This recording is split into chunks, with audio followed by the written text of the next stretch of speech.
इधर देख, अपने फर्स्ट चैप्टर कहाँ से कहाँ तक पढ़े बता दो। सेक्शन 138 टू 148 ये वाला पोर्शन कवर किए। ये पोर्शन करने के बाद आपने सेक्शन 177 किया which deals with what, internal audit committee, ठीक है। फिर हम लोग ने डील किया section 204 which deals with what, secretarial audit.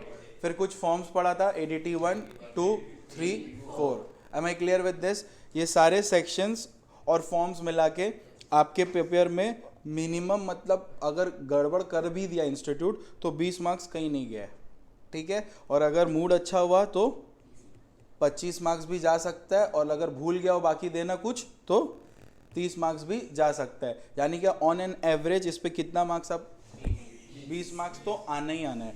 Done है क्या? और 50 में से 20 आना मतलब आपको ये अच्छा से पढ़ना पड़ेगा, ठीक है। और हमको नहीं लगता कि ज़्यादा कंटेंट है, बहुत इजी कंटेंट है। कंटेंट होने में प्रॉब्लम नहीं है, कंटेंट क्या है, इजी है। आज हम लोग जो टॉपिक शुरू कर रहे हैं, बेसिकली आज का जो टॉपिक है is deals with miscellaneous audit. Deals with what बोलिए? Miscellaneous audit.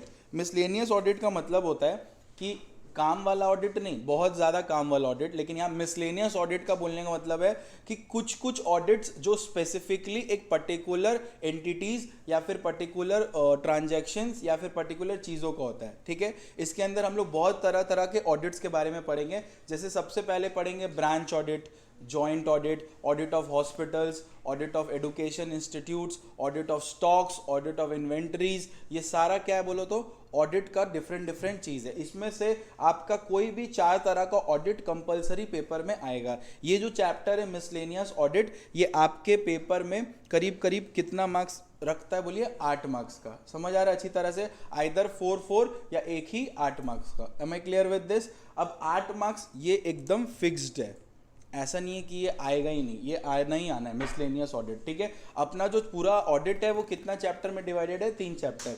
एक है कंपनीज ऑडिट जो अपने कर लिए, दूसरा चल रहा है अपना क्या बोलो, मिसलेनियस ऑडिट, और एक ऑडिट इंट्रोडक्शनरी और फिर सारा चैप्टर्स मिला के, ठीक है। तो वो वाला हम लोग एंड में करेंगे क्योंकि वो बहुत ज़्यादा थ्योरेटिकल है, उसमें आपको बस लर्न करना है, मैं उसको पूरा प्रॉपर वे में समझा दूंगा, ठीक है। आज अपने स्टार्ट कर रहे किस टॉपिक से बताइए? मिसलेनियस ऑडिट से। अब सुनना, सबसे पहला मिसलेनियस ऑडिट कौन सा बोलो? Branch audit. इसमें मैंने सारा कीवर्ड्स लिखा है। आपसे अगर पूछा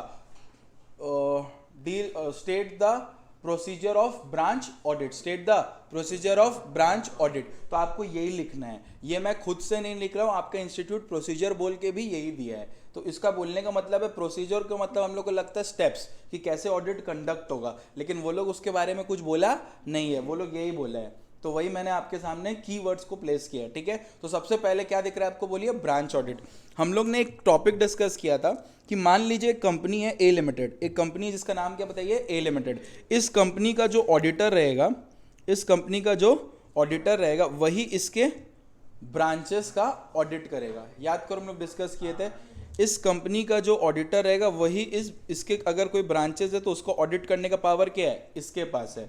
मान लो ये फ्री नहीं है, तो अगर कोई ब्रांच इंडिया के अंदर का ब्रांच है तो कोई भी पर्सन जो qualified according to this law वो करेगा, या फिर अगर कोई ब्रांचेस आउटसाइड इंडिया यानी कि फॉरेन में है तो वहां आइदर ये करो या फिर वहां के लोग जो एलिजिबल है ऑडिट करने के लिए वो ऑडिट करेंगे। यही बोला है ब्रांच ऑडिट में फिर से। Am I clear with this? तो अगर आप रीड करेंगे तो it simply means a branch office is a location other than the main office where business is conducted. It is other than a main office where business is conducted. Accounts of the branch office should be audited by company's auditor or any other person qualified to be the company's auditor. Accounts of a foreign branch office shall be audited either by the company's auditor or by any other qualified person in accordance with the law of that country.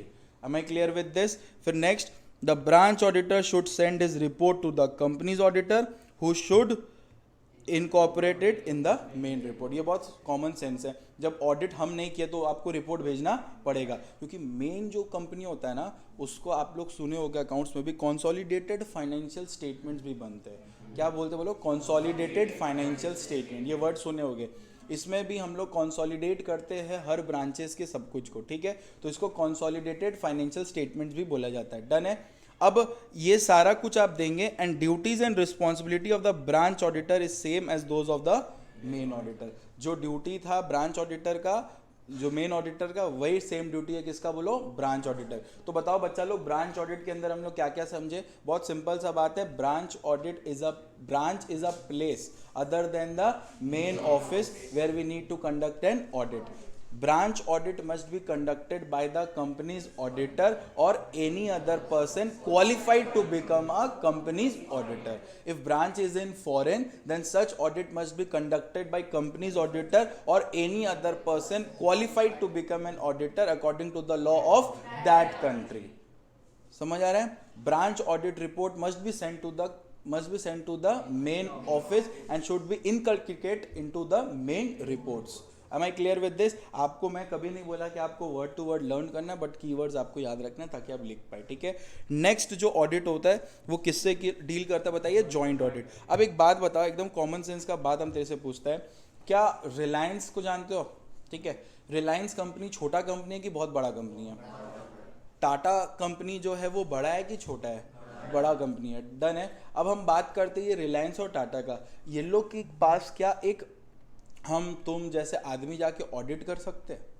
Individual audit हो सकता है कि उसके लिए हमको joint audit लगेगा, क्योंकि उसका एक एक दिन का बिल ही लाखों में होगा, लाखों अमाउंट का नहीं, लाखों पीस बिल। समझ आ रहा है? लाखों भी हमको लगता है बहुत कम बोल रहे हैं, ठीक है, वो आराम से बहुत ज़्यादा होगा। और इट इज़ नॉट पॉसिबल कि एक ही बंदा एक ही फर्म बैठ के उसका ऑडिट कर पाए। तो बड़े बड़े ऑर्गेनाइजेशन के लिए हम लोग को कंडक्ट करना पड़ता है, क्या बताओ? Joint audit. जॉइंट ऑडिट में क्या होता है कि एक जैसे ही बहुत सारे ऑडिटर्स जाके ऑडिट कंडक्ट करते हैं। उसी कंसेप्ट को हम लोग क्या बोलते हैं, बोलो? Joint audit. मेरा बात एकदम दिमाग में सुनो।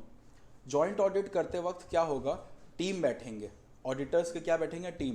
प्रॉब्लम क्या होता है बोलो ना, हर ऑडिटर को लगता है कि हम सबसे बड़े हैं, ठीक है, हम सबसे बड़े हैं। हमको उसको अगर हम वो ऑडिट करने नहीं आए, वो देखने आए कि वो क्या पढ़ा रहा है।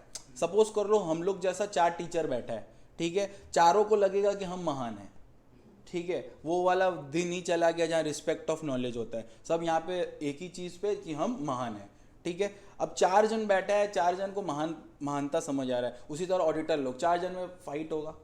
अब रिलायंस कंपनी बोलेगा कि तुम ना स्टॉक का ऑडिट करना, ठीक है, और उसको बोलेंगे तुम ना स्क्रैप वैल्यू का ऑडिट कर देना, तो इसको दिल पे लग जाएगा। दिल पे इसलिए लगेगा क्योंकि stock one of the main thing है। उसको स्टॉक मिला, हमको स्क्रैप मिलेगा ऑडिट करने। स्क्रैप में ऑडिट कौन करता? कोई नहीं, ठीक है, वो लेट के भी एक दिन पहले भी देख के स्क्रैप ऑडिट हो गया, ठीक है। स्क्रैप वैल्यू समझ आए ना, जो लास्ट में बचता है, तो वो चीज़ इसको दिल पे लगेगा। अब ये क्या सोचेगा या सोचेगी कि दोनों ही जब सीए है तो उसको स्टॉक क्यों? एक तो इशू क्रिएट होता है ना, समझ आ रहा है हम क्या बोल रहे हैं कि इशू क्रिएट होगा। उसी तरह जॉइंट ऑडिट में यही बड़ा प्रॉब्लम होता है, लेकिन एडवांटेजेस भी तो बहुत सारा होता है ना। एक तो काम एफिशिएंट होगा, ठीक है, दूसरा चीज़ क्या होगा, आप अगर काम एफिशिएंट कर रहे हो तो काम स्पीडी होगा, ठीक है, क्योंकि डिवीजन रहेगा। और it is not possible for a single person और a single firm to conduct audit in so much big firms. इतने सारे बिग कंपनीज में पॉसिबल नहीं होते कि हम एक जन जाके ऑडिट करें। दूसरा डिसएडवांटेज ये भी है कि इसमें थोड़ा कॉस्टिंग बहुत लगेगा। आप एक ऑडिटर हायर करते हैं, यहाँ पे 3 से 4 ऑडिटर हायर कर रहे, बड़े बड़े हायरिंग हो रहे। देयर आर मेनी कंपनीज जो PwC भी ऑडिट करते हैं, डेलॉइट भी ऑडिट करते हैं, समझ आ रहा है, फर्म से बिग फोर्स है। अब डेलॉइट और PwC में यही लेके इशू चलता है कि तुमको स्टॉक क्यों मिला, हमको क्यों नहीं मिला, आप उसको स्टॉक दिए। और फिर ना अब ये लोग एक दूसरे पे लाइबिलिटी शिफ्ट करने लगता है कि स्टॉक का ऑडिट ठीक से नहीं हुआ, इसीलिए हम लोग का सेल्स समझ नहीं आया, समझ आ रहा है, ऐसे करके सारा नौटंकी शुरू होता है और डिस्प्यूट से अराइज होता है, समझ आ रहा है। लेकिन जॉइंट ऑडिट करवाना बहुत ज़रूरी है बिग कंपनीज में। अकेला आदमी या अकेला फर्म पॉसिबल नहीं होगा। भैया अगर जॉइंट ऑडिट पूछा तो क्या पूछेगा? जो आपके सामने है यही पूछेगा, जो आपको यहाँ दिख रहा है, और कुछ नहीं पूछेगा। आपके इंस्टीट्यूट का ही ये कॉपीड पेस्ट है, जस्ट थोड़ा सा क्या है ना, टेबल बना दिए, तुम लोग अट्रैक्ट हो जाएगा कि मैट अच्छा है मेरा, और वो टिक टिक है तो और अच्छा लगेगा तुमको, कुछ को लगेगा जन्नत आया है। लेकिन कुछ नहीं है, इंस्टीट्यूट ही खोलोगे ना, तो कभी कभी इंस्टीट्यूट खोलना भी चाहिए, पता चलता है हम लोग कितना है, कहाँ है, क्या नहीं है, ठीक है। आ जाइए। In a big organisation audit can not be accomplished with a single individual, ये हम लिखे, पढ़ के ही समझ आ जाएगा. So for overcoming such situation joint auditor is appointed. Keyword समझ आया. बिग कंपनीज में it is not possible to conduct audit in such manners, समझ आ रहा है. So we need to conduct what? Joint audit. What are the advantages? Lowers workload on a single auditor. Lower workload on a single auditor. Workload को क्या करता है? कम करता है. अब ना ये थोड़ा स्मार्टनेस तुम लोग को आना चाहिए कि भैया अगर एडवांटेजेस आ गया 5 मार्क्स का तो एक एक लाइन लिखेंगे मार्क्स मिलेगा. The answer is no. ये कीवर्ड है. कीवर्ड क्या बोलो? Lower workload on a single audit. आप लोग को एक गंदा आदत लग गया है जो प्रोफेशनल कोर्स में लगना नहीं चाहिए. दैट इज आपको चाहिए पूरा पैरा जिसको आप चीनी लगा के चाटोगे और उल्टी करोगे उधर जाके. ये वाला मेथड बंद करो. फ्यूचर में एक लेटर तक नहीं लिख पाओगे अपने हाथों से. समझ आ रहा है ना? लेटर समझ आता है. कल को तुम्हारा बाल बच्चा हुआ भी, ठीक है, तो उसका जो मेडिकल लीव होता है वो भी लिखने लायक नहीं रहोगे. समझ आ रहा है? नहीं तो ऐसा अंग्रेजी लिखोगे कि सामने वाला बच्चा करना बंद कर देगा. इधर आओ. Lower workload on what? Single auditor. इसको लिखना कैसे है? अब एक चीज़ मैं तुम लोग को सिखाता हूँ. अगर अपने कीवर्ड पढ़े, क्या लिखा है बोलो? Lower workload on single auditor. ये क्या है? ये क्या है? एडवांटेजेस. कीवर्ड्स तो है ही. ये क्या है? एडवांटेजेस. अब अगर जॉइंट ऑडिट नहीं होगा तो ये नहीं होने से क्या डिसएडवांटेज होगा वो लिख के उसका एफिशिएंसी बताना है. समझ आ रहा है? पहले डिसएडवांटेजेस बताना है, फिर उसी का एडवांटेजेस बताना है. और जब डिसएडवांटेज लिखोगे तो पहले एडवांटेज बताना है, फिर उसी का डिसएडवांटेजेस बता देना है. समझ आ रहा है कि नॉर्मली अगर हम लोग ये करते तो ये होता, लेकिन यहाँ पे ये करने से ये हो रहा है. डन है क्या? तो यहाँ पे पहले क्या बताओगे? डिसएडवांटेज. तो जैसे मैं एक तो लिख के दिखा दे रहा हूँ. सपोज करो आप इसको कैसे लिखोगे? नॉर्मली लिखना है कि ये कीवर्ड क्या है? Lower workload on a single auditor. It lowers the workload on single auditor. In big companies,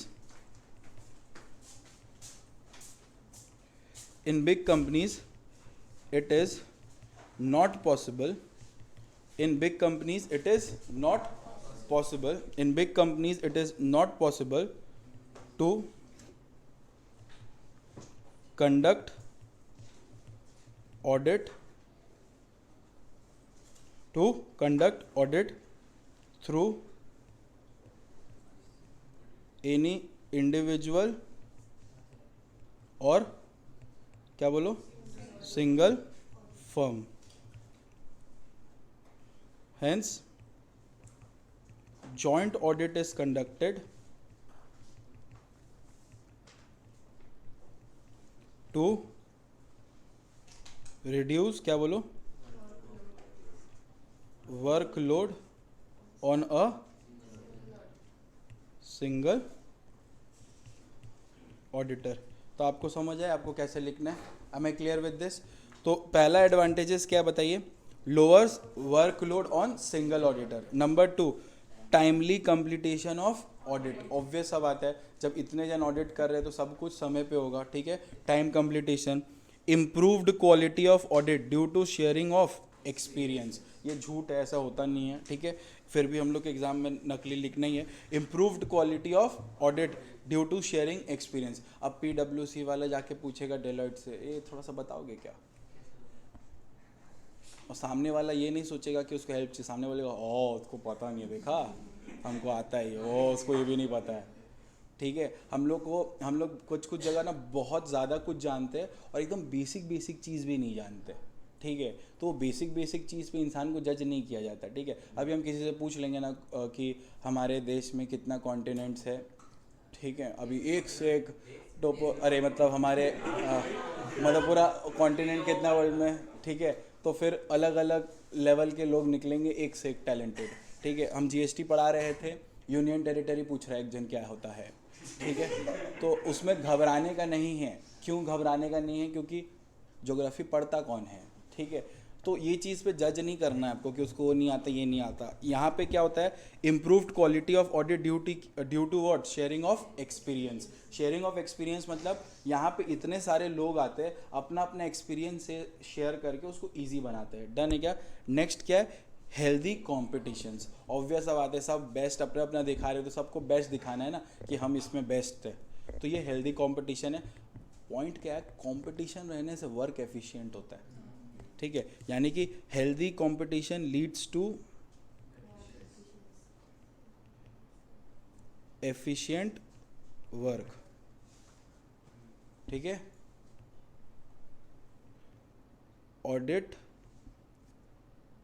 auditor does it work in more efficient way. Competition होना ज़रूरी है कि नहीं है? मार्केट में कंपटीशन होना ज़रूरी है। अगर कंपटीशन ही नहीं रहेगा तो परफॉर्मेंस एफिशिएंसी नहीं रहेगा, ठीक है। आप लोग को अगर बोले कि तुम लोग बस एग्ज़ाम दो सब पास हो जाएगा, तो फिर आप एफिशिएंट नहीं रहते। जस्ट लाइक बीकॉम, ठीक है तो है, आ ही रहा है, पास हो ही जाएंगे, ठीक है, वो झूठ वाला चीज़ है। लेकिन इसमें तुम कैसे एफिशिएंट हो जाते हो? क्योंकि कंपटीशन है। अब देखो, what are the certain disadvantages? There are certain disadvantages. What are the disadvantages? Number 1, ego clashes between the two auditors. ये तो फैक्ट है भाई, ईगो क्लैशेस होता है कि हम बेस्ट हैं, हम महान हैं, हम भगवान हैं, ठीक है। नेक्स्ट क्या है बोलो तो? कॉस्टली है। आप एक जन को दे रहे हैं, यहाँ पे जॉइंट ऑडिट करवाना है, कॉस्टली पड़ता है, ठीक है। Lack of coordination between the auditors can be detrimental. Coordination में लैक होता है। अब एक जन को आप संभाल सकते हो, इतने सारे ऑडिटर को आप कैसे संभालोगे? लैक ऑफ कोऑर्डिनेशन से क्या हो सकता है? अपने कंपनीज पे इंजरीज हो सकते हैं। इंजरीज मतलब उसके लॉसेस हो सकते हैं, कोई भी तरह का इश्यूज हो सकता है। डन है। नेक्स्ट क्या है? Dispute in distribution of work. जो मैंने आपको सिंपल से बताया, हम उसको स्टॉक दे रहे, वो बोला नहीं हम स्टॉक लेंगे, नहीं हम ही लेंगे। ये तरह का क्या हो सकता है? डिस्ट्रीब्यूट हो सकता है, ठीक है। नेक्स्ट क्या है? Shrugging of responsibility. श्रगिंग मतलब सब रिस्पॉन्सिबिलिटी से भागना चाहता है, कोई भी रिस्पॉन्सिबिलिटी लेना नहीं चाहता है। सपोज करो कुछ गलती हुआ तो वो ब्लेम करेगा उस ऑडिटर को, वो बोलेगा उसके वजह से हुआ, वो बोलेगा इसके वजह से हुआ। Mainly there is what? Shrugging of responsibility. So these are the what? Disadvantages. These are what? बोलो, disadvantages of joint audit. These are the disadvantages of joint audit. Am I clear with this? कोई doubt है आपको इस पूरे portion में? Next, there are certain responsibilities of what? Joint auditor. There are certain responsibilities of what? Joint auditor. देखिए exam के पहले आपको ये पढ़ना पड़ेगा, ठीक है। अभी मैं बहुत अच्छी तरह से समझा दे रहा हूँ, आप बहुत अच्छी तरह से क्यूट वे में समझ रहे हैं। एग्जाम देंगे एक बार टेस्ट आप लिख देंगे, लेकिन एग्जाम के पहले आप फिर ब्लैंक लगेंगे, ठीक है। तो उस समय एग्जाम के पहले एक बार पढ़ लेना, मतलब एग्जाम आने से पहले, और एग्जाम के एक दिन पहले अकाउंट्स तुम जितना करना कर लो भाई अभी, लेकिन एग्जाम के एक दिन पहले इस पे ज़्यादा फोकस करना, ऑडिट पे, बिकॉज ये स्कोरिंग होता है, आप ज़्यादा स्कोर कर पाएंगे। अकाउंट्स आप स्कोर करेंगे, मना नहीं कर रहे, लेकिन उसके लिए आपको अकाउंट्स में टाइम लग जाएगा एक बार प्रैक्टिस करने में। बट आप इसमें 3 घंटा देखेंगे तो आप 50 में से एटलीस्ट 35 मार्क्स सिक्योर यहाँ से कर सकते हैं। तो इस चीज़ को दिमाग में डाल के रखिएगा, ठीक है। स्मार्ट वर्क करिएगा, सिलेबस कंटेंट कंप्लीट करने के लिए पीछे मत दौड़िएगा, ठीक है। आपको पता होना चाहिए अकाउंट्स में भी क्या क्या सब टॉपिक है जो हर साल आता है, पहले उसको कंप्लीट करके रखिएगा। थोड़ा सा स्मार्ट वर्क करिए, 4 पेपर है, पगलाना मत एकदम, ठीक है। इधर आओ, रिस्पॉन्सिबिलिटी ऑफ व्हाट बोलो? Joint auditor. अब रिस्पॉन्सिबिलिटी ऑफ जॉइंट ऑडिटर कौन से स्टैंडर्ड ऑफ ऑडिटिंग में दिया है बोलो? 219 है। समझ आया? जिस तरह अकाउंटिंग स्टैंडर्ड होता है ना, उसी तरह क्या होता है ऑडिटिंग स्टैंडर्ड। समझ आ रहा है? तो joint auditor are responsible for respective work allocated to them. आपसे पूछ सकते हैं कि जॉइंट ऑडिटर का रिस्पॉन्सिबिलिटी को एक्सप्लेन करिए, ये इंपॉर्टेंट क्वेश्चन पूछ सकता है आपसे कि what are the responsibilities of joint auditor. तो आप घबराइएगा मत, पहला आप लाइन लिखिएगा कि जो काम आपको दिया गया है वही काम के लिए आप रिस्पॉन्सिबल रहेंगे। अब एक बात बताओ, बड़े से फर्म में एक सिंगल, मतलब बड़े से कंपनी में एक सिंगल इंसान तो ऑडिट नहीं कर सकता, इतना सारा बिलिंग होता है। अब रिलायंस के एग्जांपल ले लो, आपके एक जन को भेजोगे ना तो मालूम चला एक मंथ का ऑडिट करने के लिए उसको कम से कम 5-6 साल लग गया, ठीक है। अब उसमें भी वो अगर कितना बिल छोड़ेगा, सैम्पलिंग भी कितना ही करेगा, कुछ तो छोड़ना पड़ेगा, लेकिन किसको छोड़ेगा? अकेले पॉसिबल नहीं है। तो हम सपोज करो 3 जन को भेजें, इसको जो काम दिए, इसको जो काम दिए, इसको जो काम दिए। नॉर्मली जनरल रूल ये बोलता है कि जॉइंट ऑडिटर रिस्पॉन्सिबल रहेगा जो काम के लिए उसको दिया गया है। Am I clear with this? Whatever work has been allotted to the auditor, he और she will be responsible for that only. Am I clear with this? अच्छा, लॉ में ना तुम लोग नोटिस किया कहीं कहीं ही लिखा रहता है, सिर्फ ही लिखा रहता है, शी नहीं लिखा रहता है। ये हम तुमको ठीक से, मतलब इक्वालिटी का नारा मत लगा देना, here he means according to, सुन लो ये सब इंटरव्यू में बहुत पूछता है बाबा, according to General clauses Act, according to General clauses Act, General clauses Act का सेक्शन 14 में, जनरल क्लॉजेस एक्ट का सेक्शन 14 में, सॉरी 13 में, सेक्शन 13 में ये लिखा हुआ है कि wherever there is a provision which is explained as he, it automatically means that it will include she. मतलब मेल अगर कोई आइडेंटिफिकेशन है तो ऑटोमेटिकली उसका आइडेंटिफिकेशन शी में रहेगा. एक चीज़ और सुन लो, अगर फीमेल आइडेंटिफिकेशन है तो उसका ही का आइडेंटिफिकेशन नहीं रहेगा. अब मैटरनिटी लीव में शी लिखा है तो तुम लोग ही कर दोगे. समझ आ रहा है? मैटरनिटी एक्ट है ना, एक ठो, मन है तो कर लेना, लेकिन नॉर्मली यहाँ पे ही मतलब शी है. तो अगर इंटरव्यू वगैरह में पूछा ना कि why there are many provision where it has been written only he, और हम लोग अगर ही लिखते भी है ना एग्जाम में, गलत नहीं होगा, क्योंकि as per general clauses act the provision itself denotes he means she here. लेकिन जानवरों में नहीं, जानवरों में अगर सांड लिखा है तो सांडी होगा, उसके अंदर उसको मेल फीमेल मत कर देना, ठीक है? ये इसलिए फालतू एकदम नीच है रे तुम लोग. जॉइंट ऑडिटर, तुम लोगों को कुछ नहीं बोलना चाहिए, भक्त. Joint auditor are responsible for the respective work allocated to them. जो उनको काम दिया जा रहा है वो उसी के लिए क्या रहेंगे? रिस्पॉन्सिबल रहेंगे. However joint auditor are jointly responsible. General rule क्या है? जो काम दिया गया है आप उसी के लिए रिस्पॉन्सिबल रहेंगे, लेकिन कुछ केस में आप जॉइंटली रिस्पॉन्सिबल रहेंगे. क्या क्या केस में? देखिए, उस काम के लिए जो डिवाइडेड नहीं है. कुछ अलग बात बोला कि कॉमन सेंस बात है. जो एलोकेट किए उसके लिए तो आप रिस्पॉन्सिबल रहेंगे, लेकिन work which is not divided, work which is not divided among the joint auditor and is carried out by all of them, तो सब रिस्पॉन्सिबल रहेंगे. Am I clear with this? Number 2 case, decision taken by all the joint auditor. Either work divide नहीं हुआ है या फिर decision सबने लिया है, तो रिस्पॉन्सिबिलिटी क्या रहेगा? सबका रहेगा. बच्चा लोग, according to standard of auditing 299, joint auditor is responsible for the work allocated to them. However, there are certain cases where all the joint auditor will be responsible. Number 1, where the work has not been divided and it is carried by all of the auditor. Number 2, any matter on which decision is taken by all joint auditors, all auditors, then all joint auditor will be responsible. Done है क्या? Number 3, in respect of matter which are brought to the notice of joint auditor by one of them and on which there is an agreement among the joint auditors. बोलने का मतलब है, आपको समझना है, work is not divided. Number 2, decision taken by all, and हम तुमको इसको बताते हैं, a matter on which there is an agreement among the joint auditor. तो अग्रीमेंट अगर हुआ है उस काम को रिलेटेड, तो उस केस में रिस्पॉन्सिबल कौन रहेगा? सब रहेगा. तीन हुआ, बताओ. Number 1, work not divided. Number 2, decision taken by all. Number 3, matter on which agreement has been made between the joint auditors. तो उस पर तीनों सब रिस्पॉन्सिबल रहेगा. The disclosure requirement in financial statements. Disclosures, financial statement बनता है तो वहाँ पे डिस्क्लोजर होते हैं, ठीक है? उस डिस्क्लोजर्स के लिए सब रिस्पॉन्सिबल रहेंगे. जो भी डिस्क्लोजर्स हो रहा है उसके लिए क्या रहेगा? सब रिस्पॉन्सिबल रहेंगे.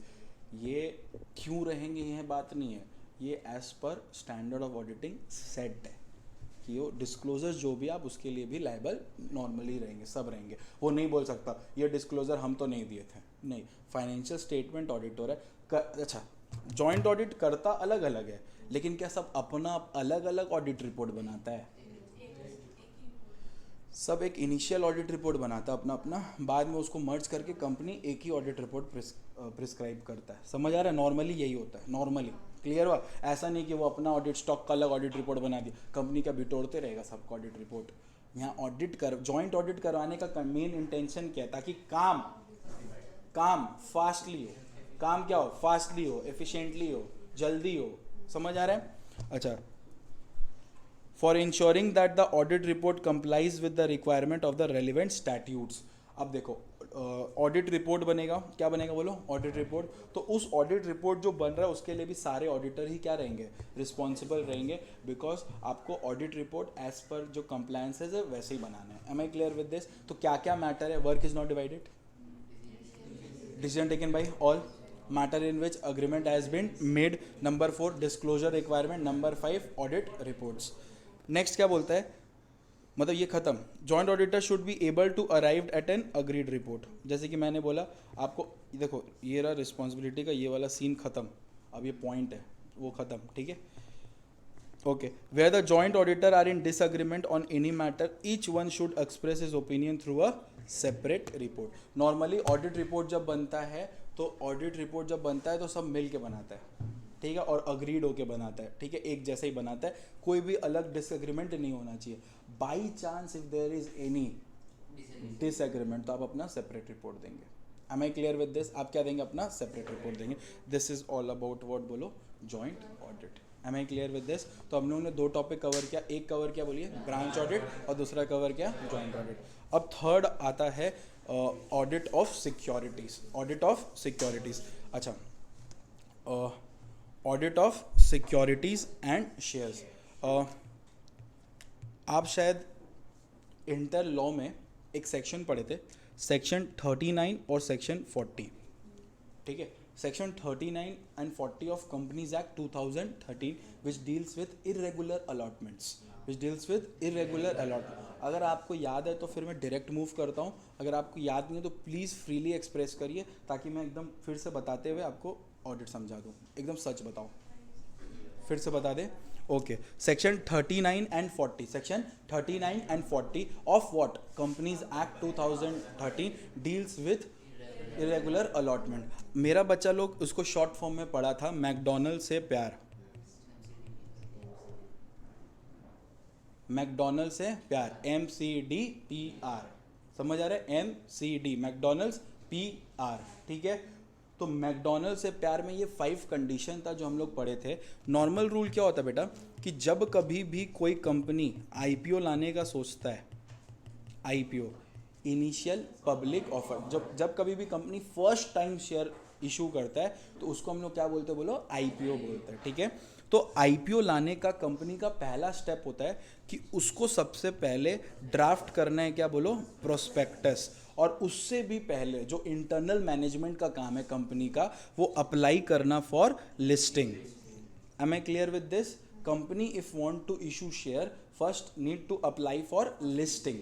अप्लाई, लिस्टिंग हुआ नहीं है, अप्लाई, एप्लीकेशन देना पड़ेगा, और जहाँ जहाँ आप लिस्टिंग के लिए अप्लाई कर रहे हैं उसका डिटेल भी आपको प्रोस्पेक्टस में लिख के देना पड़ेगा। Am I clear with this? अब यहाँ पे क्या होता है, जब कभी भी कोई इंसान प्रोस्पेक्टस इशू करता है, मतलब कंपनी प्रोस्पेक्टस इशू करता है, तो prospectus is basically an invitation to offer, ठीक है, जिससे वो सामने वाले को बोलता है कि भाई तुम प्लीज़ यहाँ का अगर मन है तो अपना एप्लीकेशन सबमिट करो, ठीक है। तो नॉर्मल स्टेप क्या होता है, सबसे पहले ध्यान से देखो, मैं ये बताऊंगा, ऑडिट खत्म हो जाएगा, ठीक है, क्योंकि सिर्फ जो मैं स्टेप्स लिखूंगा उसके आगे आपको सिर्फ लगाना है वेरीफाई, उसके आगे आपको क्या लगा देना है, वेरीफाई, ऑडिट खत्म। समझ आ रहा है हम क्या बोल रहे हैं? यानी कि जो शेयर कैपिटल अपने पढ़े थे ना चैप्टर 3 कंपनीज लॉ में, वही है ये, इसमें सिर्फ लगाना है वेरीफाई, और आप मिसलेनियस ऑडिट भी खत्म हो जाएगा। डन है क्या? और अपना ये चैप्टर कंप्लीट होते ही total we have prepared for according to institute 35 marks, लेकिन अगर गंदा इंस्टीट्यूट निकला फिर भी अपने 28 मार्क्स के लिए प्रिपेयर्ड है, क्योंकि मैं मिनिमम लेके चल रहा हूँ 20 और 8। समझ आ रहा है? क्लियर है? चलिए आ जाइए। थोड़ा सा मैं ऑडिट पढ़ा रहा हूँ फास्ट मोड में, आई होप आप समझ रहे हो, कोई दिक्कत नहीं हो रहा है, ठीक है। इधर आइए, चीज़ को समझिए। अगर एक कंपनी को अलॉटमेंट करना है तो सबसे पहले क्या करना है, सबसे पहले क्या करना है, पहले तो सर अप्लाई करना है किसके लिए, लिस्टिंग के लिए, और इशू करना है क्या बोलो, प्रोस्पेक्टस। अब प्रोस्पेक्टस में लोग क्या करते हैं, अप्लाई करते हैं, जिसको बोलते हैं मिनिमम सब्सक्रिप्शन। अलॉटमेंट करने के लिए आपको कितना कंडीशन फुलफिल करना है, 5 केस। पहला वाला है minimum subscription, according minimum subscription, याद आ रहा है, minimum subscription according to prospectus जितना लिखा होता है वो, लेकिन हम लोग दो केस में सेबी का बात सुनते हैं। एक कंपनी को दो केस में सेबी का बात सुनना पड़ता है। नंबर 1, अगर आप एक लिस्टेड कंपनी हो, भैया अभी तक हम लिस्टेड नहीं हुए हैं। नंबर 2, आप अगर इशू ऑफ शेयर कैपिटल करने वाले हैं, ठीक है, आप इशू ऑफ क्या करने वाले हैं, बोलना गलत है, इशू ऑफ सिक्योरिटीज़ करने वाले, क्या करने वाले बोलिए, इशू ऑफ सिक्योरिटीज़, तो उस केस में आपको किसका बात सुनना पड़ेगा, सेबी का बात सुनना पड़ेगा। और सेबी मिनिमम सब्सक्रिप्शन कितना सेट किया है, 90%। Am I clear with this? कितना परसेंट सेट किया है, 90%। क्लियर हुआ? तो ये मिनिमम सब्सक्रिप्शन होना चाहिए। जब तक इतना लोग इंटरेस्टेड ना हो तब तक आप अलॉटमेंट नहीं कर सकते। और साथ ही साथ मिनिमम सब्सक्रिप्शन तो आपको बस आइडेंटिफाई करने में हेल्प करता है कि इतना लोग इंटरेस्टेड है। समझ आ रहा है? अब जैसे कि अभी एडमिशन हम लोग का होता है तो कॉल्स बहुत आते हैं, हम लोग लेंगे लेंगे भैया लेंगे, क्लास बोलते हैं, ठीक है, तो ये हुआ मिनिमम सब्सक्रिप्शन। ठीक है, अब मिनिमम सब्सक्रिप्शन वाला बात नहीं होता है, कितना आया जो बुक्ड हो गया फाइनली वो देखा जाता है। ठीक है, कॉल तो डेली आएंगे, ठीक है, तो उसके बाद हम लोग कलेक्ट करते हैं क्या, application money, collection of application money which is minimum कितना, 25%। ठीक है, उसके बाद नॉर्मली आप जो पैसा एप्लीकेशन मनी आया आप इसको डिपॉजिट कर देते हो एक सेपरेट बैंक अकाउंट में जिसका नाम क्या होता है, एस्क्रो। बट आज के केस में ये सब नहीं चलता है, अभी कंसेप्ट चलता है किसका बोलो, एसबा का, ऐप सपोर्टिंग ब्लॉक्ड अमाउंट, आपके ही बैंक अकाउंट में वो ब्लॉक्ड हो जाता है। ठीक है, बट प्रैक्टिकली एक बात हो गया, एग्जाम में लिखना एक बात हो गया, एग्जाम में अभी भी क्या लिखेंगे, deposit in separate bank account known as escrow. Am I clear with this? Known as what बोलो, एस्क्रो। उसके बाद आपको पी का मतलब क्या है, परमिशन फॉर लिस्टिंग, आप अप्लाई किए थे, अब आपको लिस्टिंग का एप्लीकेशन मिल गया है। ठीक है, मतलब आप अब लिस्ट हो गए, परमिशन फॉर लिस्टिंग डन है, आप फिर लिस्ट हो गए, और लिस्ट होने के बाद आपको रिटर्न ऑफ अलॉटमेंट भी करना है। यहाँ तक जैसे ही कंडीशन फुलफिल हुआ बेटा आप अलॉटमेंट कर देना। ठीक है, आप क्या कर देना, अलॉटमेंट कर देना, या आप फिर पढ़ेंगे अपने अकाउंट्स में भी, अकाउंट्स एंड ऑडिट है ना, तो फिर तो पढ़ा ही रहे होंगे जिससे पढ़ रहे होंगे। ठीक है, लेकिन उतना ध्यान दिमाग में मत दौड़ाना, डायरेक्ट मेन सम्स में आना अगर ज़रूरत नहीं हो, पाप नहीं की हो तो अलॉटमेंट हो गया, डन है। फिर R for what, return of allotment, return of allotment, return मतलब क्या, अलॉटमेंट वापस कर देना, रिटर्न का मतलब होता है detail, file, detailing of what, filing of details. ठीक है, आप डिटेल फाइल करोगे in form number PAS 3, in form number what, PAS 3। ये सब कुछ याद आया, जिसका भूला हुआ था ताज़ा हो गया अच्छी तरह से। यही चीज़ में आपको सिर्फ वेरीफाई वेरीफाई वेरीफाई लगाना है। ठीक है, अब ये देखो अलॉटमेंट ऑफ शेयर्स सेक्शन 39। ठीक है, वेरीफाई द, देखो ये जो लिखा हुआ है, ठीक है, इसको आप नहीं लिख पाओगे तो खुद से इजी वर्ड में लिख सकते हो और वो राइट होगा।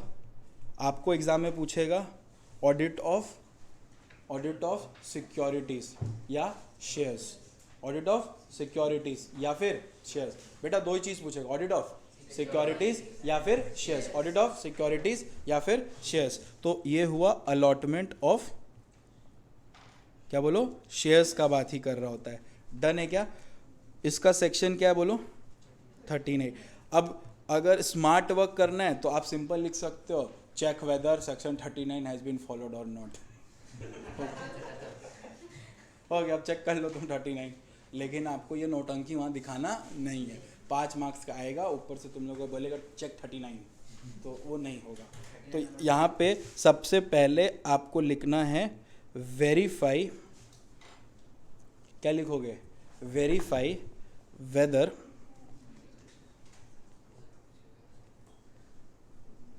company has issued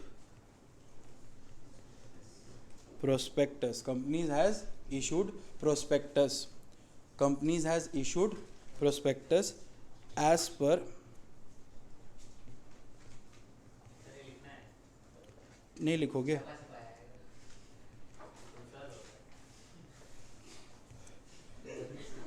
तेरे को नहीं लिखना है,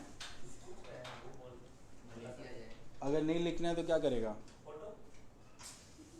अभी और लाइफ में भी टाइम है किसी और का फोटो रखने का, उसका रख। ये सब फोटो अच्छा नहीं लगेगा गैलरी में, लिख ले। अभी तुम ऐसे ऐसे स्लाइड करेगा, क्या क्या दिखेगा, फिर ये सब आएगा, ये सब तो गंदा चीज़ है ना, लिख ले, फ़ोन में नहीं रहना चाहिए। Verify whether company has issued prospectus as per provision of companies act 2013। बच्चा लोग एक ज्ञान के लिए पूछ रहे हैं, यहाँ पे कौन सा प्रोस्पेक्टस इशू होता है? There are 4 types of prospectus. एक सेल्फ है, एक एब्रीज्ड है। कौन सा इशू होता है? एब्रीज्ड प्रोस्पेक्टस इशू होता है, ठीक है। डिटेल्ड प्रोस्पेक्टस इशू नहीं होता, इतना पढ़ने का टाइम नहीं है। डन है क्या? लिखो, verify whether company has issued prospectus as per the provision of companies act 2013। Verify whether company has applied for listing in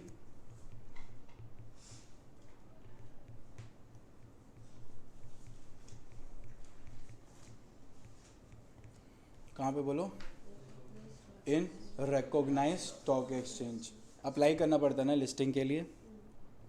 verify whether minimum subscription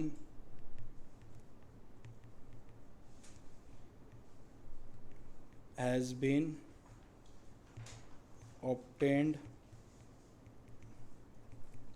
within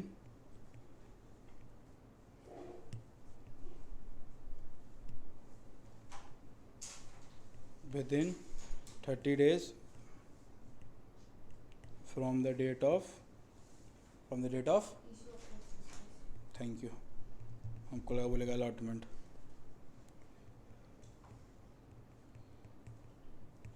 अब अगर तुमको मिनिमम सब्सक्रिप्शन याद है तो कितना लिखोगे? That is 90%। नहीं याद है तो कोई ज्ञान झाड़ने का जरूरत नहीं है, आगे बढ़ जाना, ठीक है।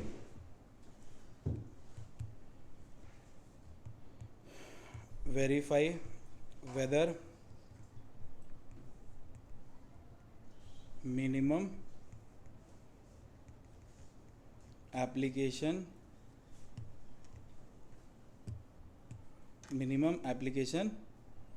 money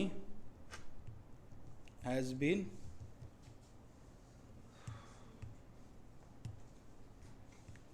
received, और इसी के अंदर दूसरा पॉइंट जोड़ दो, एंड डिपॉजिटेड इन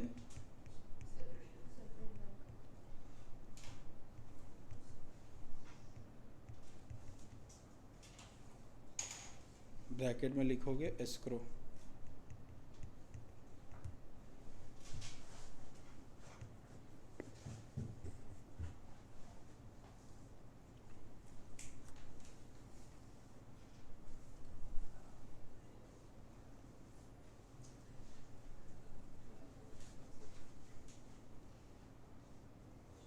डन। फिर लिखोगे verify whether permission for listing has been obtained from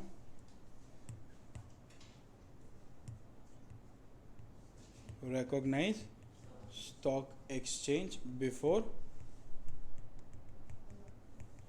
allotment.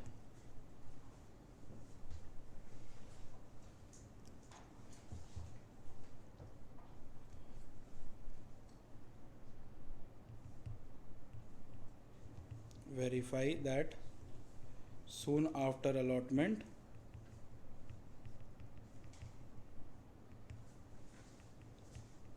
return has been to ROC inform number। ठीक है, डन है। कितना दिन में होता है ये भी? 15 days, 30 days. डन है? Sure?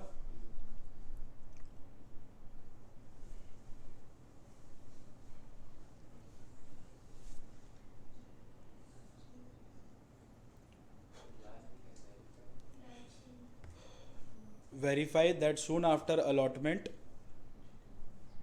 return has been filed to ROC in form number pass 3.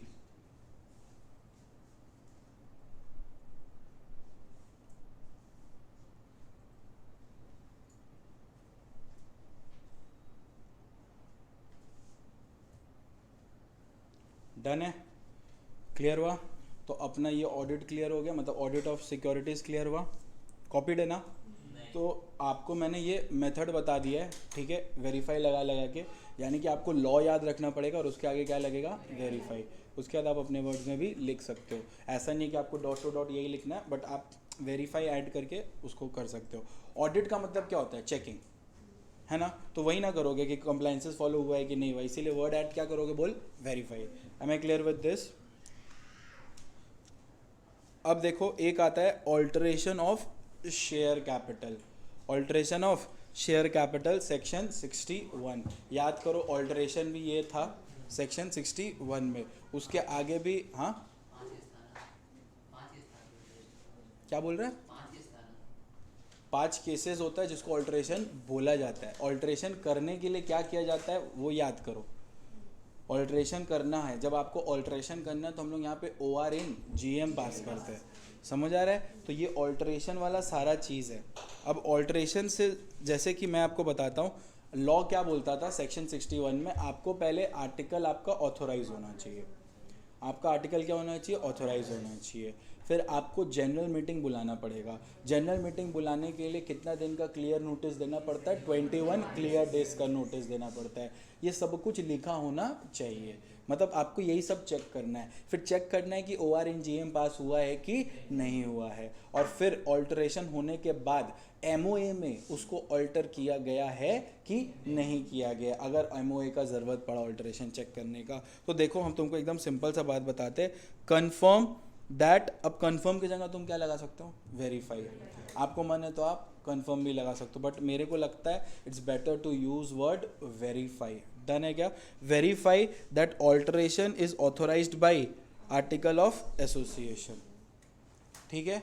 अगर ये लिखें, फिर कुछ कुछ रूल्स है जो आप खुद भी लिख सकते हो। मान लो आर्टिकल ऑथोराइज नहीं कर रहा था और आर्टिकल को आपने अमेंड किया। आर्टिकल अमेंड कैसे होता है, by passing SR in GM। याद आ रहा है, article is amended by passing SR in GM, और जब जब SR इन GM पास होता है तब तब MGT 14 फाइल होता है। तो ये सब कुछ वेरीफाई करना पड़ेगा। It's totally dependent upon you कि आप कितना अच्छा इसको लिख पाते हो, ठीक है, वेरीफाई लगा लगा के।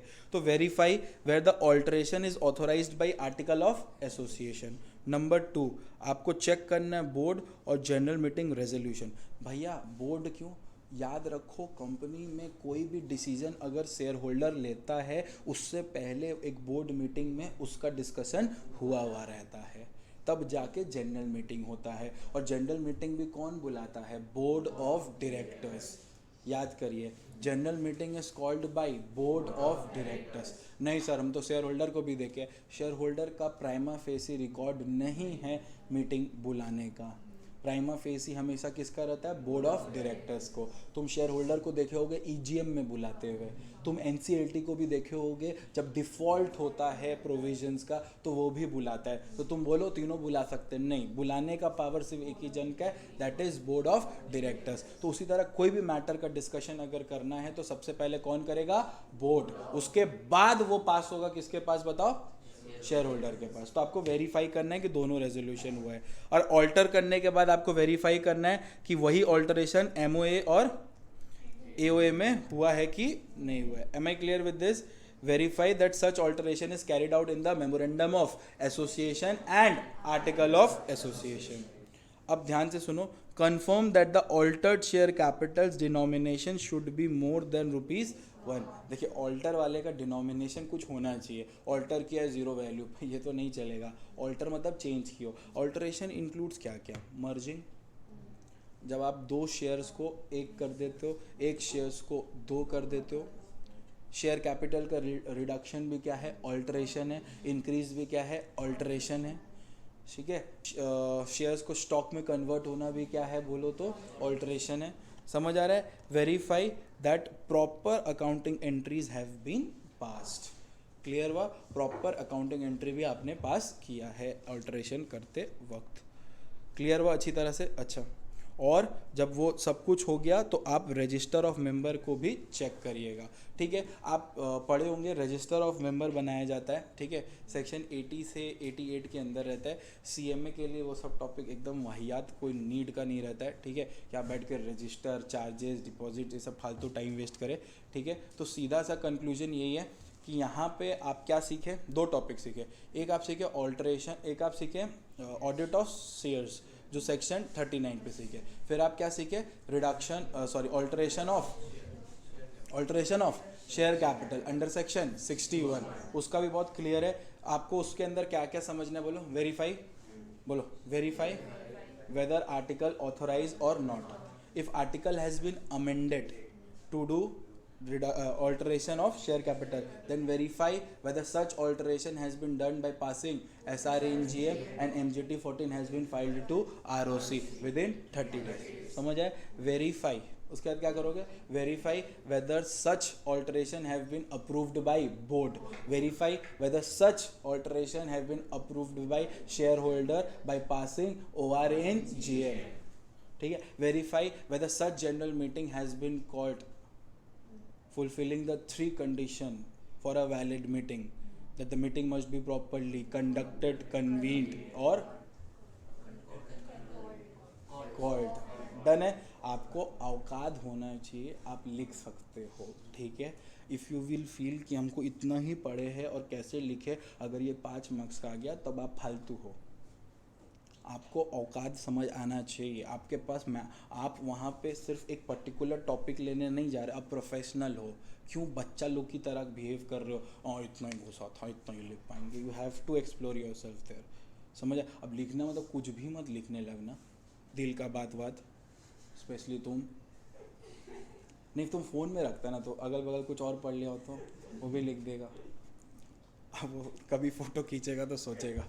इधर नेक्स्ट क्या बोलो, issue of what, bonus share, इसका क्या है, सेक्शन 63, बेटा वही जो बोनस शेयर का सारा रूल है वही लिखना है और नाम के आगे क्या लगाना है, वेरीफाई, और आपका हो जाएगा, ठीक है। अब बोनस शेयर, कुछ पापी लोग हैं हम लोग के ग्रुप में, हो सकता है कि पापी है जो भूल चुके हैं, तो एक बार फिर बता देते हैं, ठीक है। बोनस शेयर डिफाइन है किस में बोलो, सेक्शन 63 में। बोनस क्या होता है, यहाँ पे कंपनी आपको फ्री में कुछ नहीं दे रहा होता है, पहला बात तो ये, ठीक है। यहाँ पे कंपनी क्या करता है, आपके पास जितना शेयर्स है एज अ ग्रेटिट्यूड वो आपको उतना ही इक्विवेलेंट हो सकता है, 1:1 डिपेंडिंग, वो आपको क्या देता है, बोनस शेयर्स देता है, बोनस नहीं देता है, बोनस शेयर्स देता है, उसी को बोलते हैं बोनस इशू। बोनस सबसे पहले इशू होता है CRR से, जो आप लोग बनाते हो, कैपिटल रिडेम्पशन रिजर्व, याद करो, capital redemption reserve. Capital redemption reserve बनता है at the time of buyback and the time of redemption of preference shares, ये दोनों ही केस में हम लोग CRR बनाते हैं। CRR एक बनाते हैं अपने according to section 69 of companies act जब हम लोग बाईबैक कर रहे होते हैं, और एक CRR बनाते हैं अकॉर्डिंग टू सेक्शन 55 जब हम लोग रिडेम्पशन ऑफ प्रेफरेंस शेयर कर रहे होते हैं। तो ये CRR का सबसे पहला, as per accounting rule, CRR का सबसे पहला काम होता है कि उसमें जितना भी पैसा डाला हुआ है उसको आप यूज़ करेंगे किसके लिए बताइए, बोनस इशू करने के लिए। तो सबसे पहले आपको याद रखना है कि verify whether the bonus issue has been made through CRR। Number 2, free reserves, सबसे पहला प्रायोरिटी किसको, सबसे पहला प्रायोरिटी किसको, CRR, ठीक है। उसके बाद जो सेकंड प्रायोरिटी होता है वो होता है सिक्योरिटी प्रीमियम या फिर फ्री रिजर्व। अब बहुत जन सिक्योरिटी प्रीमियम और उसमें वो करता है, ये पहले लेंगे वो पहले लेंगे, ऐसा कुछ नहीं है। सबसे पहला एक बार जिस पर्पस का अकाउंटिंग होता है आप वही लेंगे, that is CRR, capital redemption reserve. And security premium का यूजेस एज पर सेक्शन 52 के वजह से हम लोग लेते हैं। There is not a mandatory rule कि आपको सिक्योरिटी प्रीमियम से ही पहले लेना है, स्पेसिफिक रिजर्व लेंगे जो सिक्योरिटी प्रीमियम है एज पर सेक्शन 52 आप ले रहे हैं।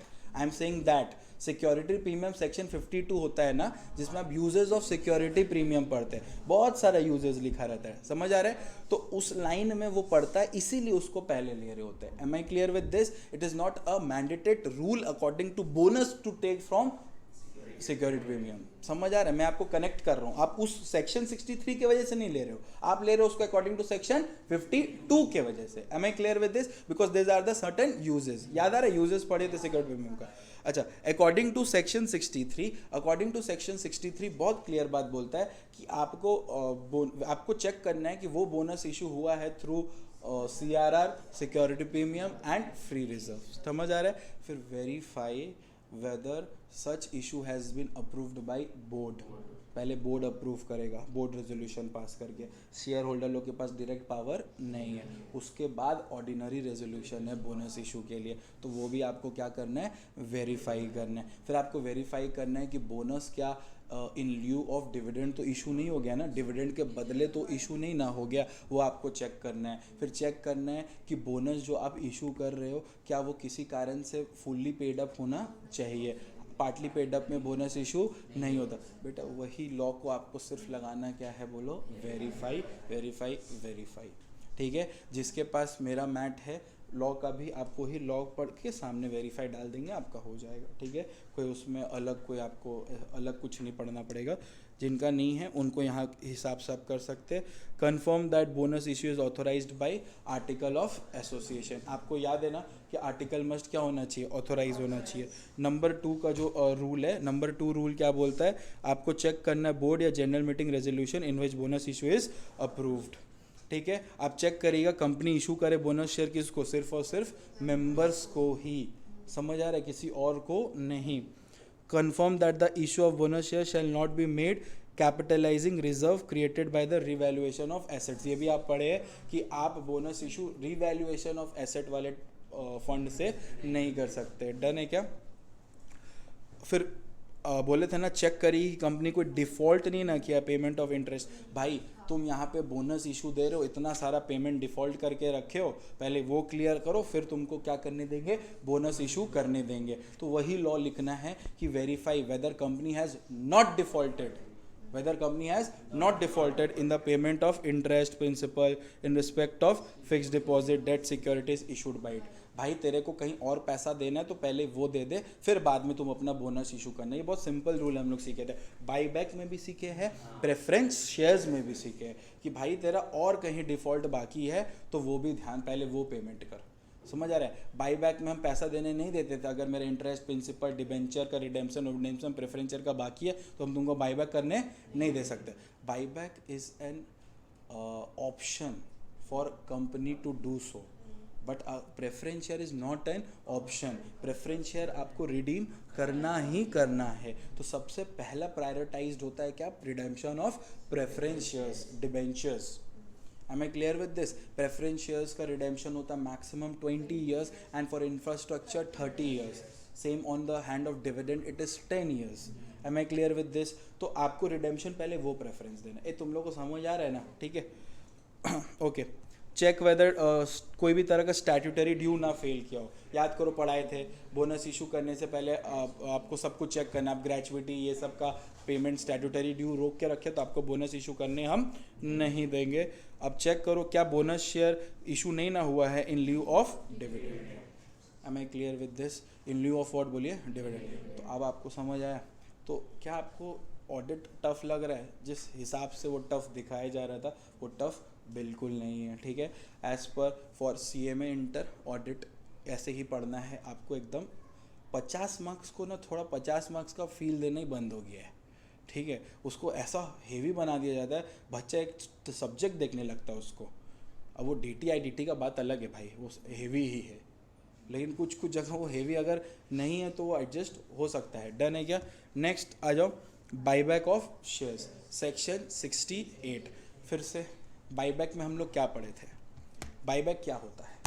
बाईबैक क्या होता है? बाईबैक एक ऐसा कंसेप्ट है जिसमें कंपनी अपने ही इक्विटी शेयर्स को समय क्या होता है कभी भी कॉल्ड अप करता है any time before liquidation, liquidation से पहले। लिक्विडेशन से पहले अगर कंपनी इक्विटी शेयर होल्डर से अपना शेयर वापस मांग लेता है उसको क्या बोलते हैं, बाईबैक। अब बाईबैक से रिलेटेड सेक्शन दिया हुआ है सेक्शन 68 में। हम लोग ने उसको दो वे में पढ़ा था, एक हम लोग पढ़े थे प्री बाईबैक फॉर्मेलिटी और एक पढ़े थे पोस्ट बाईबैक फॉर्मेलिटी, ठीक है। अब प्री बाईबैक फॉर्मेलिटीज़ के अंदर हम लोग ने कवर किया था कि जो बाईबैक होता है उसका कुछ प्री कंडीशन होता है, बाईबैक करने से पहले आपको कुछ फुलफिल करना है और बाईबैक करने के बाद आपको फुलफिल करना है। बाईबैक करने से पहले हम लोग पढ़े थे कि बाईबैक करने से पहले number 1 article must authorize. If article is silent, amend the article by passing SR in GM and informing ROC in form number MGT 14। फिर दूसरा आपको verify whether SR in GM has been passed। फिर अगर buyback सिर्फ 10% है paid up share capital का, तब board resolution से ही पास करना हो जाएगा। समझ आ रहा है? श्योर, याद करो, जब बाईबैक सिर्फ 10% हो रहा है, फिर लिमिट था बाईबैक का 25-25 2:1, 25% 2:1। एक 25% बताता था कितना रुपया का शेयर है और एक 25% बताता था नंबर ऑफ शेयर्स, कितना पीस शेयर है, ठीक है। और बताता था debt equity ratio should not exceed 2:1। याद करिए, ये हो गया आपका प्री बायबैक। फिर पोस्ट बायबैक था, 7 दिन के अंदर जो भी बायबैक हुआ है वो कैंसिल कर दीजिए। फिर 6 मंथ 1 ईयर, याद करिए 6 मंथ तक आप फ्रेश इशू नहीं कर सकते, 1 मंथ तक मतलब 1 ईयर तक कोई भी बायबैक आप नहीं कर सकते। और हाँ कुछ बोल रहे तुम, और 1 ईयर तक में सारा ये सॉल्व करना पड़ेगा। मतलब ये जो रेजोल्यूशन पास किया वहाँ से 1 साल के अंदर आपको क्या करना पड़ेगा, सारा फॉर्मेलिटी पूरा करना पड़ेगा। लॉ का अंत नहीं होता कभी ज़िंदगी में, कहीं ना कहीं कनेक्टेड है। अगर आपका ज्ञान अच्छा है तो देखो ये तुम लोग के लिए अच्छा है, और उस समय अगर ये चैप्टर नहीं पढ़ो तो फिर पढ़ना पड़ेगा तुमको थोड़ा स्ट्रेस देके, बस यही है, ठीक है। तो आपको ये सबके जगह क्या लगा देना है, वेरीफाई। होप्स तो आप ये समझ गए, तो मैं ये पढ़ नहीं रहा हूँ, आप वेरीफाई लगा लेंगे, डन है। इसको देख के डरना नहीं, ये वही है, ठीक है। अब एक ये सब आता है स्प्लिटिंग ऑफ शेयर्स, री इशू ऑफ फॉरफिटेड शेयर्स। मैं तो बोलूँगा ये सब पढ़ने का कोई ज़रूरत नहीं है तुमको, समझ आ रहा है। फ़ोन में मत काटना बेटा, नहीं फ़ोन में भी कट सकता है PDF से। अब तुम पेन से तुम ऊपर से काटेगा तो नहीं पता भाई, बगल वाला फ़ोन खोला तो उससे कट कर दो, अपने फ़ोन से नहीं, ठीक है। नेक्स्ट आ जाओ, ऑडिट ऑफ इन्वेंट्रीज, इम्पोर्टेंट, ठीक है। जो ऑडिट आएगा एग्जाम में, मिसलेनियस ऑडिट आने का चांसेस ज़्यादा रहता है, उस टॉपिक को अच्छा से पढ़ना है, ठीक है। बाकी तो देखो ये पढ़ने का दरकार नहीं है, लॉ पढ़ो रहोगे ये अपने आप हो जाएगा, ठीक है। हाँ, जॉइंट ऑडिट में थोड़ा सा पढ़ना है। अब ऑडिट ऑफ क्या बोलो, इन्वेंट्रीज। इन्वेंट्रीज मतलब क्या हो गया, स्टॉक्स, ठीक है। अब मेरा एक बात सुनो, इन्वेंट्रीज जो होता है उसको वेरीफाई करना है, उसको भी क्या करना है, वेरीफाई करना है। उसमें बहुत प्रोसेस है वेरीफाई करने का। सबसे पहला आइदर आप उसको फिजिकली वेरीफाई करो और फिर वेरीफाई करो बाय बुक्स, ठीक है। बुक्स में दिखा रहा है स्टॉक कुछ और फिजिकली दिखा रहा है स्टॉक कुछ, तो आपको दोनों ऑडिट करना पड़ेगा। पहले तो बुक्स में भी करो, फिर फिजिकली भी करो, फिर चेक करो कि दोनों कंप्लाई कर रहे हैं। अब उस हिसाब से इसको डिवाइड किया गया है। अब कुछ कुछ टेक्निकल वर्ड्स है जो आप अपने कॉस्ट वॉस्ट में पढ़े हो, तो आई होप आप उसको ध्यान पे रखे हो। Examine record of what, inventories. आप एक बार एग्जामिन करो रिकॉर्ड ऑफ इन्वेंट्रीज, जो भी इन्वेंट्रीज का आप रिकॉर्ड रखे हो उसको क्या करो, वेरीफाई करो, समझ आ रहा है, मतलब चेक करो। फिर exam ensure management has done, क्या बोलो, physical verification of inventories. Auditor should be present at the time of stock count. आप अपने बुक्स में लिखे हुए हो ये है मेरे पास, ये गाड़ी बंगला सब है आपके पास, और एक्चुअल में वो जल गया था कल रात को ही, तो आपको फिजिकली वेरिफिकेशन करना बहुत ज़रूरी है। एक चीज़ पड़ा हुआ है बहुत दिन से, नॉर्मली क्या होता है गाँवों में ज़मीन पड़ गया है, पड़ा हुआ है 50 साल से, कोई घर से यहाँ गया नहीं देखने, मालूम चला जब तुम गए खुश होके कि रहेंगे खेती बाड़ी करेंगे, तब तक ऑलरेडी किसी का वहाँ खेत चल रहा है, ठीक है, तुम्हारा कुछ होने वाला नहीं है। तो आपको चेक करने पड़ेगा, फिजिकल वेरिफिकेशन करना पड़ेगा। इंडियन पीपल्स आर क्यूट, ठीक है, वो किसी का भी कुछ भी जगह ले सकते हैं और उतना ही पॉजिटिविटी से लड़ भी सकते हैं केस को कि ये मेरा है, ठीक है, जानते हो उसका नहीं है, लेकिन हार नहीं मानना है, किसी भी तरह से 4 साल निकल जाए केस में कुछ। आ जाओ, ensure there are the proper control for movement and the issue of inventory. Inventory move होता है, स्टॉक्स मूव होते हैं, ठीक है, एक ही डिपार्टमेंट के पास स्टॉक्स नहीं रहते हैं, तो आपको इंश्योर करना है कि सारा जो मूवमेंट हो रहा है उसका आपके पास रिकॉर्ड्स प्रॉपर वे में है। There are some inventories known as raw materials as a raw form, फिर semi finished, finished, work in progress, there are many stocks जो उस हिसाब से रहता है, तो आपको सब कुछ ध्यान रखना है। समझ आ रहा है? Next, method of valuation and disclosure of inventory should be in compliances with the relevant accounting standards। अब इसको मत बोलना, एक्सप्लेन करने बहुत सिंपल सा है। एज पर अकाउंटिंग स्टैंडर्ड्स जैसा जो मेथड दिया हुआ है स्टॉक्स का वैल्यूएशन और डिस्क्लोजर करने के लिए, वैसा ही स्टॉक्स का वैल्यूएशन और डिस्क्लोजर होना चाहिए। आपको बस वही क्या करना है, वेरीफाई करना है, ठीक है। अकाउंटिंग स्टैंडर्ड्स के हिसाब से, as per accounting standards there is a concept of, there is a method of disclosures and valuation of what, stocks. There is a method, आप पढ़े होंगे ये, ठीक है। उस मेथड्स के अनुसार आपको वो करना है, डन है। आपको बस चेक करना है कि उस मेथड के अनुसार वो हुआ है कि नहीं हुआ है। Am I clear with this? Next, classification of inventory कैसे करोगे बोलो? ABC analysis and their records be checked. ABC analysis होता है, ठीक है, उस हिसाब से आपको उसको क्या करना है, क्लासीफाई करना है। ये सारे आपके चैप्टर्स है, ठीक है, ये कुछ है नहीं। ABC एनालिसिस समझ आ रहा है? उस हिसाब से आपको ये करना है। अच्छा, management confirmation about stock held on the behalf of others and stock lying at other people for special work be checked, threading and shaping etc। कभी कभी क्या होता है, कुछ रॉ मटेरियल्स आपका ही होता है, लेकिन उसको प्रोसेस करने के लिए आप किसी के पास भेजते हैं। तो ये जो वर्क, जॉब वर्क आप देते हैं किसी को, आपको दिमाग में रखना है कि किसको कितना दिए है और वो आपके पास रिसीव होना चाहिए। जैसे शेपिंग, कटिंग, अलग अलग प्रोसेस होता है, ठीक है। इसको बोलते हैं जॉब वर्क। इसको क्या बोलते हैं, जॉब वर्क। आप डायरेक्ट रॉ मटेरियल नहीं आप एकदम डाल देते हैं, डन है। आज हमारे यहाँ जो आटा आता है उसका एक प्रोसेसिंग होके आता है, ठीक है। अब जो चाय पत्ती तुम्हारे घर में जिससे चाय बनता है वो प्रोसेस्ड है, वो थोड़ी ना कि एकदम पत्ता डाल रहे हो, टी लीव्स और चाय बन रहा है, ऐसा कुछ नहीं होता है, डन है क्या, सारे प्रोसेस्ड है। तो वो प्रोसेस में भी आपको चेक करना है। अच्छा, अगर कोई स्टॉक कहाँ पे हेल्ड है बोलो, थर्ड पार्टी प्रेमाइसेस में। कहाँ पे हेल्ड है बोलो, थर्ड पार्टी प्रेमाइसेस में। तो वो भी आपको क्या करना है, अच्छी तरह से चेक करना है कि वो थर्ड पार्टी प्रेमाइसेस में भी पड़ा हुआ अच्छी तरह से है। मैंने बहुत इजी करके लिखा है एग्जाम्स के लिए, आपके मैथ में बहुत डेंजरस वे में लिखा हुआ है, उसी को हैं करके ए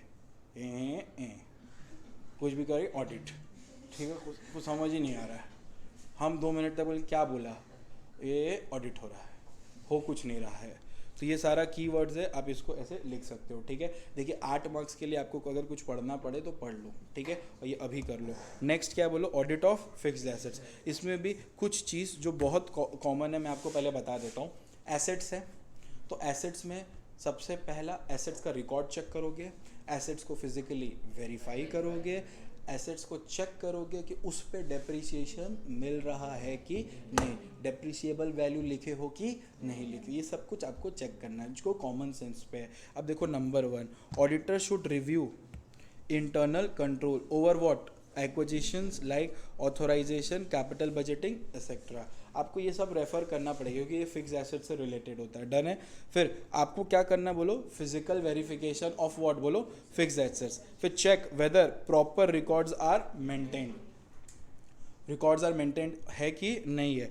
check whether proper depreciation of fix assets is done और नॉट, उस फिक्स एसेट्स पे प्रॉपर डेप्रिसिएशन हुआ है कि नहीं हुआ है, उस हिसाब से प्रॉपर आप चेक करिए। Check supporting documents of acquisition disposals. Acquisition disposals मतलब जो आप एक्वायर किए तो उसको डिस्पोज भी कर सकते हो। There are many disposals of business assets, ठीक है, आप उसको PGBP में भी पढ़े हो, there are a certain disposal of business assets. अपने IDT में भी पढ़ते हो सप्लाई में कि there is a disposal of business assets. तो चेक करिए वो पूरा मेथड फॉलो हुआ है कि नहीं हुआ, जैसे वो डिस्पोज होना चाहिए। Check whether scrapping retirement of fix assets is properly authorise. जब स्क्रैपिंग रिक्वायरमेंट होता है ना, फिक्स एसेट्स भी स्क्रैप वैल्यू में निकलता है, ठीक है, तो वो प्रॉपरली डन है कि नहीं है। Check whether sale proceeds of fix assets are properly accounted. अगर फिक्स एसेट्स बेच रहे हैं तो उसको प्रॉपरली अकाउंटेड किए है कि नहीं किए। बेसिकली बिजनेस एसेट जब बिकता है तो वो पूरा WDV वैल्यू ऑफ ब्लॉक पे डेप्रिसिएशन निकाल के, PGBP रूल्स निकाल के, उसका डेप्रिसिएशन अकाउंटिंग वाला निकाल के, सब कुछ निकाल के वो बिकता है। तो वो उस दाम में बिका है और उसका अकाउंटिंग आप किए हो कि नहीं किए हो। चेक टाइटल डीड्स, नीड्स नहीं होगा, डीड्स होगा। Title deeds of ownership of fix assets. अब ओनर उसका कौन है उसको प्रॉपर वे में आप चेक करेंगे। डन है क्या अच्छी तरह से? सो ये रहा आपका मिसलेनियस ऑडिट। अच्छा, ये बाकी वाला हम लोग इससे नहीं पढ़ेंगे। मैं आपको संडे बहुत हैंड रिटन नोट्स दूंगा, हम लोग उससे प्रिंट में ही दूंगा, उससे अपने कवर कर लेंगे। आज का क्लास हम इतना पे ही एंड करते हैं। नेक्स्ट संडे मतलब यही संडे 15 मिनट्स ये चलेगा, फिर will start with new chapter. ठीक है, वो आप समझ के चलिए। नेक्स्ट वीक तक मैं सिलेबस को वाइंड अप कर दूंगा। ठीक है ना? That's all, thank you so much.